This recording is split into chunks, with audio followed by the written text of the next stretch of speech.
Le bicentenaire n'est plus ce qu'il était. Cette zone jadis fraîche et calme s'est transformée au fil des années. Désormais, on l'appelle couramment VAR en raison des actes de banditisme qui l'ensanglantent chaque jour. Pour en reprendre le contrôle, les autorités policières établissent un périmètre de sécurité, ce qui n'est pas sans conséquence sur le fonctionnement au quotidien des nombreuses institutions étatiques qui y sont implantées.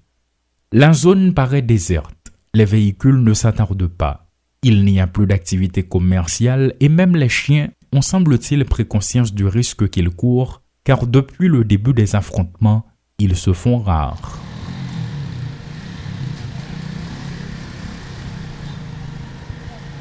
C'est difficile à croire, mais pourtant vrai. Le tableau qui règne devant les locaux du tribunal de première instance de Port-au-Prince attire l'attention.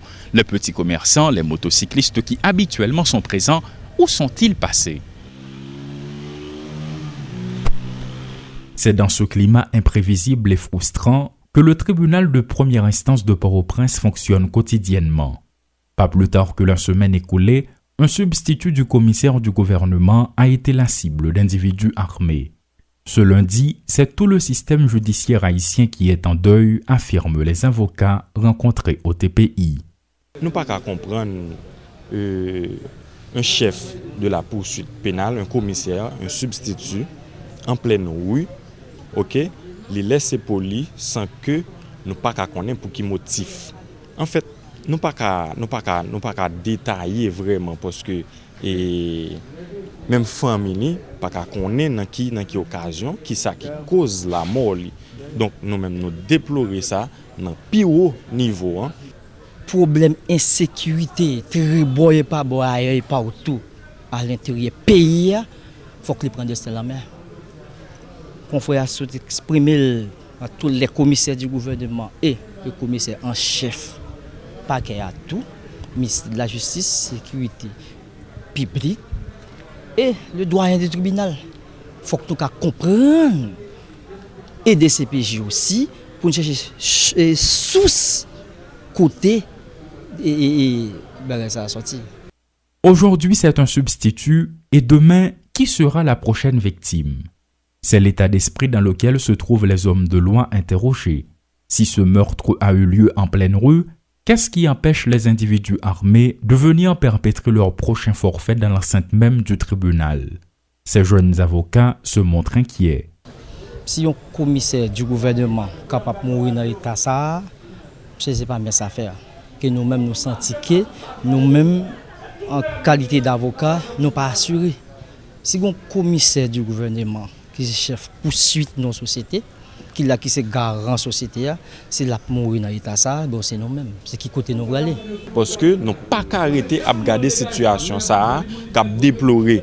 Et lorsque vous arrivez aujourd'hui au commissaire du gouvernement dans une situation pareille, donc au cas de tout que pas de monde qui est épargné du tout avec question de insécurité. Ici, tout le monde est encore sous le choc. Fonctionnant déjà dans des conditions précaires, faute d'infrastructures adéquates, le tribunal ne peut continuer à faire les frais de l'insécurité qui sévit dans la zone, soutiennent les avocats. Selon eux, l'État doit assumer ses responsabilités. L'administration net, elle est paralysée, mais le parquet n'a pas de droit fermé. Sous quelle que soit la circonstance, le parquet a mérité d'être debout. Même que le pape recevoir monde pour dire qu'il a traité cas, mais c'est normal pour le rester vivant. Parce qu'il faut dire le commissaire du gouvernement. Nous devons jouer une issue pour nous stopper dans le pays. Parce que c'est nous-mêmes qui jeunes journalistes, jeunes avocats, et nous tous ensemble nous concernés. Qu'en est-il des justiciables qui sont considérés comme des principales victimes?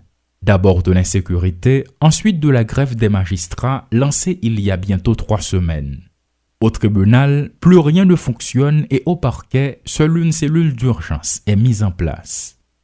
Actuellement, l'entrée du tribunal de première instance de Port-au-Prince n'est plus qu'un espace de stationnement pour les motocyclistes qui, eux aussi, ne sont pas à l'abri d'une balle plus ou moins perdue.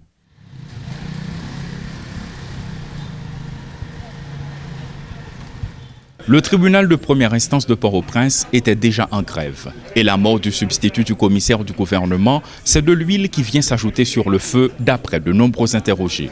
Un calvaire pour les justiciables, un manque à gagner pour les motocyclistes et les petits commerçants, entre autres, selon les constats. Paul Léel et Rodolphe Pierre-Louis pour Télémétropole.